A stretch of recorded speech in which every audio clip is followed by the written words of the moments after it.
مع فرنسا. المروكيه كانوا مع فرنسا، يجون هنا يبداو يفيروا مع فرنسا في العسكر نتاع المروك.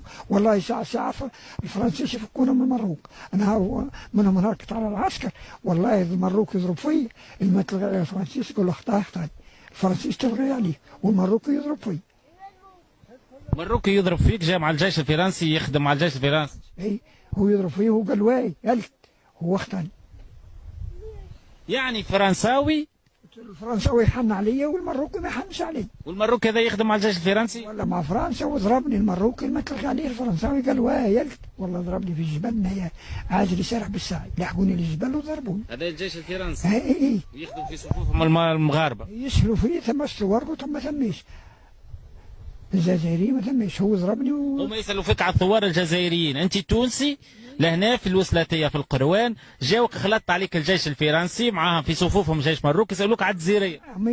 اي جون الجزائري جو ذاك عام 42 وضربني وتلغى عليه الفرنسيس قالوا وايلت اخطاني ما ضربنيش. وانت كنت تعرف الثوار الجزائريين والمتخبين وما قوتش بهم؟ ما قوتش بهم، كيفاش نقود بهم؟